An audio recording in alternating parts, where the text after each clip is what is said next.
My name is Elena Bennett. I'm 53 years old. And on October 14th, I died on the cold tile floor of my laundry room. I didn't get a warning. There was no bright flash, no dramatic music, just a basket of towels in my hands 1 second and total darkness the next. Let me back up a little, just so you know who is talking to you. I'm a regular woman. I live in Oregon, where it rains more than the sun shines. I've been a high school history teacher for 22 years. I have a husband named Mark who snores, and 2 grown kids who I worry about way too much. My life was normal. It was full of grading papers, paying the electric bill, and trying to figure out what to make for dinner. I went to church. I prayed. But if I'm being honest, I was tired. Not just sleepy tired. I mean, inside my soul, I was tired of the bad news on the TV. I was tired of feeling like the world was getting darker and angrier every single day. I felt like I was holding my breath, just waiting for something bad to happen. I think a lot of you feel that way too.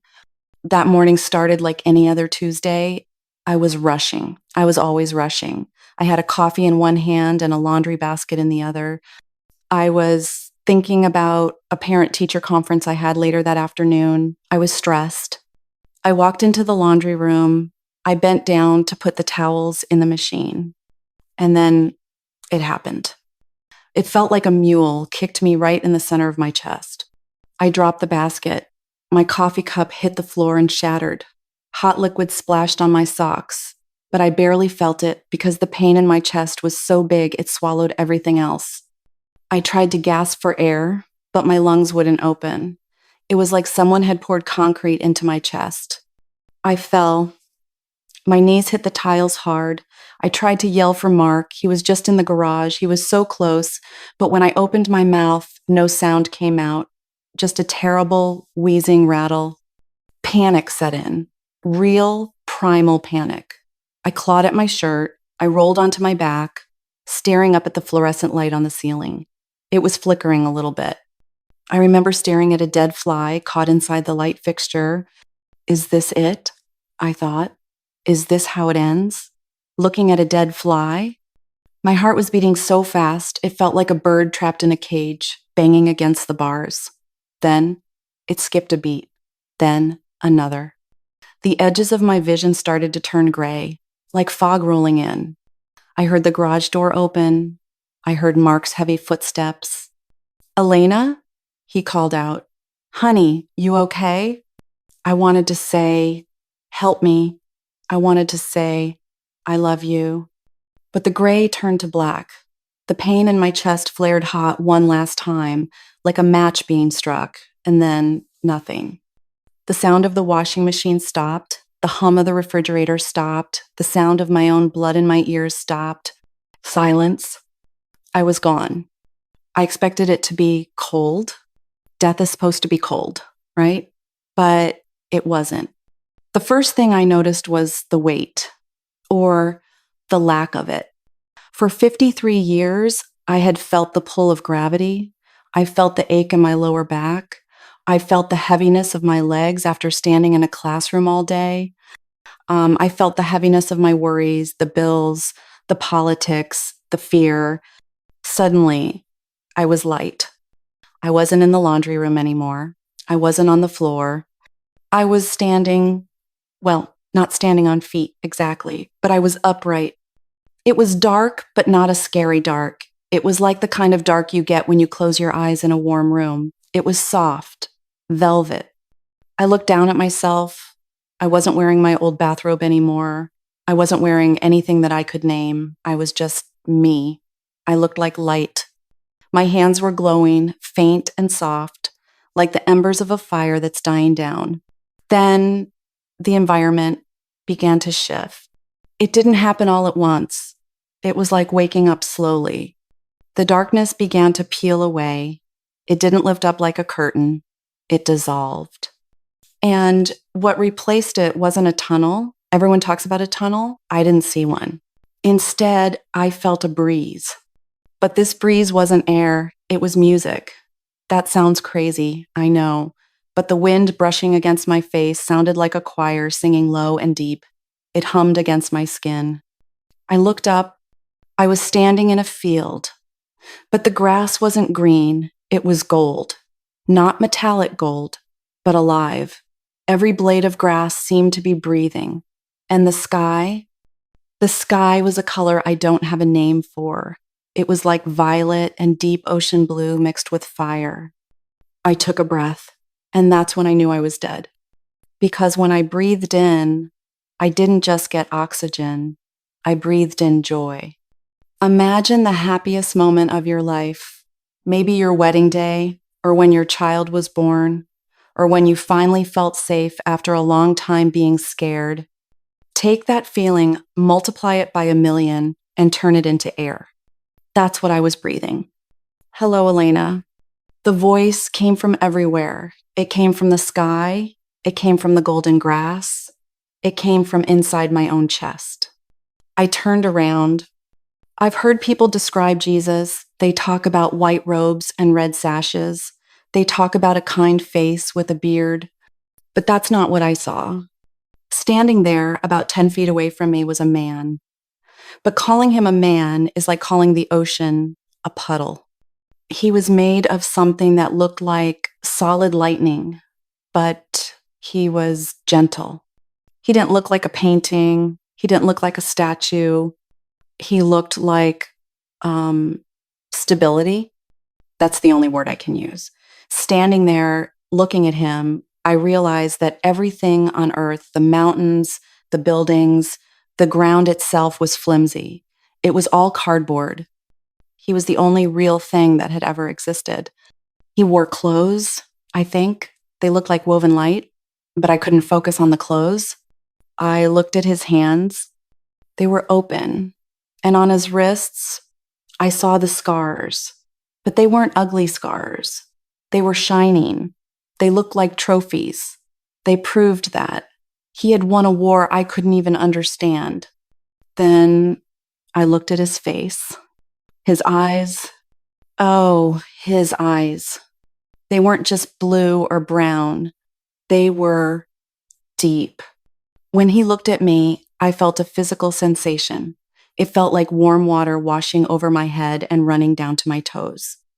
He didn't just see Elena, the teacher. He didn't just see Elena, the wife. He saw the time I stole a piece of candy when I was 5. He saw the time I cried in my car because I felt like a failure. He saw the prayers I whispered when no one was looking. He saw the anger I held onto against my sister. He saw it all, the dirty parts, the broken parts, the secret parts.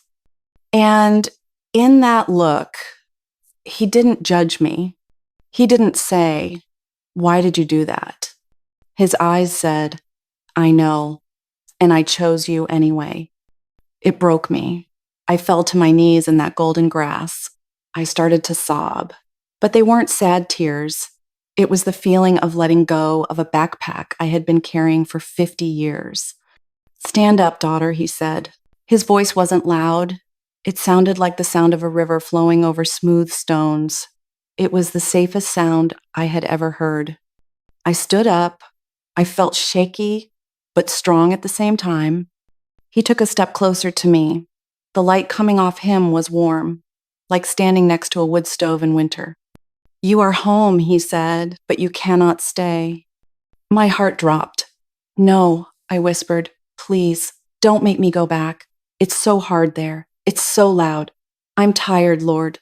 I'm so tired." He smiled. And when he smiled, the colors in the sky got brighter. "I know you are tired," he said. "The world is heavy, but your assignment is not done. There is a storm coming, Elena, and my people are not ready." He reached out and took my hand. His hand was solid and warm. "Come," he said. "I have to show you something. You have to take a message back. You have to tell them how to stand when the shaking comes." The scenery changed instantly. We weren't in the field anymore. We were standing on a high cliff. It felt like the edge of the world. Below us, I could see Earth. But it didn't look like a globe from space. It looked like a map, but it was covered in fog. Thick, dark, swirling fog. "Look," Jesus said. He pointed a finger at the fog. I squinted. I could see millions of tiny lights down there. They were people, Christians, believers. The year 2026 is coming, he said. His voice became serious, not angry, but urgent. Like a captain on a ship seeing a hurricane on the horizon, the enemy knows his time is short. He is releasing a fog of confusion. He wants to make my people feel alone, tired, and lost. I watched the fog swirl around the little lights. Some of the lights were flickering, some were going out. How do they survive? I asked. How do we make it? He turned to me. He held up 3 fingers. Tell them, he said, tell my church, to survive what is coming, to stand tall in 2026, they must have these 3 things. They cannot just have one. They need all 3. He pointed to a group of lights down in the fog. These people were walking in circles. They looked panic-stricken. First, Jesus said, my people must learn discernment. I saw visions of people staring at screens, phones, TVs, computers. Voices were screaming at them. News anchors, politicians, influencers, even preachers. One voice said, this is truth. The other said, no, this is truth. The people were dizzy. They couldn't tell up from down. The world will lie to you, Jesus told me. In 2026, the noise will be louder than ever. If you only listen to the world, you will fall. Then he showed me something beautiful. I saw a woman sitting at her kitchen table. Her phone was off. Her Bible was open. She was just sitting in silence. A small, golden light appeared in her chest. It was a compass. My spirit is the compass, he said. You must learn to know my voice, not the voice of your fear, not the voice of the news, my voice. He looked me in the eyes. Tell them to shut off the noise. Tell them to test every spirit. If it brings fear, it is not from me. If it brings confusion, it is not from me. They must know the word for themselves, or they will be tricked. Next, he pointed to a different spot in the fog. I saw a man trying to walk alone. He was strong. He had a Bible in his hand. He was shouting truth, but the fog surrounded him. It got colder and colder. Eventually, his light grew dim, and he sat down, too tired to move. You were not made to fight alone, Jesus said softly. Then the scene changed. I saw a living room. It was small. There were 5 or 6 people sitting on couches and chairs. They weren't a big fancy church. They were just friends, neighbors. They were praying together. They were eating food together. As they prayed, their lights merged. It became a bonfire. The fog couldn't touch them. The heat pushed the darkness back. The second thing, he said, is community, real connection. He showed me that in 2026, big buildings and fancy shows won't save us. The enemy hunts the stragglers, he told me. He hunts the ones who isolate themselves. Tell my people, find your squad. Find the people who will hold up your arms when you are tired. Do not hide in your houses alone. You need each other's fire. And the third, I asked. He showed me one last vision. I saw people running on treadmills. They were Christians. They were doing good works. They were serving, posting online, arguing for justice, working extra hours to pay bills. They were sweating. They were exhausted. One by one, they collapsed. They burned out. They are trying to run on their own fuel, Jesus said. Then I saw a young man. He wasn't running. He was kneeling. He wasn't asking for things. He was just waiting. He was resting in God's presence. And as he waited, I saw oil being poured over his head. It was thick golden oil. It soaked him. When he stood up, he didn't run. He walked with power. He didn't look tired. The third thing Jesus said is rest, spiritual rest. He grabbed my shoulders gently. In 2026, the world will demand you hurry. It will demand you worry. It will tell you that if you stop, you will die. But I say, be still. My people have forgotten how to rest in me. They think power comes from striving. Power comes from the secret place. He looked intense now. Tell them to stop striving. Tell them to trust me. If they do not learn to rest, the stress of the world will crush them. But if they wait on me, they will mount up with wings like eagles. The vision faded. We were back in the golden grass. The peace there was so thick you could eat it. I didn't hurt. I didn't worry about my mortgage. I didn't worry about my students. Now Jesus said, you must go. I started to cry. I can't. I choked out. Please, it's so beautiful here. I don't want to go back to the fog. I don't want the pain. I felt like a child begging her father not to drop her off at school. Jesus stepped closer. He placed his hand over my heart. I will be with you, he promised. I am not sending you back alone. You are taking a piece of this place with you. But what if I forget, I asked. What if the world gets too loud again? He leaned in close. His face was inches from mine. Look at me, he whispered. I looked. I conquered the world, he said, and I live in you. You are a carrier of the light. Go, be brave. He kissed my forehead. And then he pushed me gently backward. The sensation was violent. It felt like being sucked through a straw. The beautiful colors smeared into gray. The sound of the music turned into a harsh, rhythmic beeping. Wham! I hit my body. It felt like putting on a wet, heavy suit of armor that was 2 sizes too small. My chest exploded with pain. My eyes flew open. Bright, harsh, artificial lights blinded me. She's back, someone yelled. We got a pulse! I tried to take a breath, but there was a tube in my throat. I gagged. My arms were strapped down. I heard crying. Elena. Oh God. Elena. It was Mark. He was sobbing. I had never heard my husband cry like that in 30 years. I was in the ER. There were nurses everywhere. One of them, a young man with glasses, looked like he had seen a ghost. His hands were shaking as he checked the monitors. Later, they told me I had been dead for 11 minutes. The doctor said it was a miracle. I didn't have brain damage. They said the clot should have killed me instantly. They used words like inexplicable and lucky. I lay there in that hospital bed, staring at the ceiling tiles. They were the same kind of tiles I saw in the laundry room, but I wasn't the same. My chest hurt from the CPR. My throat was raw. I was cold. But inside, deep inside, I could still feel the warmth of his hand on my shoulder. I could still hear the music of the grass. I closed my eyes and whispered, discernment, community, rest. I'm home now. I'm recovering.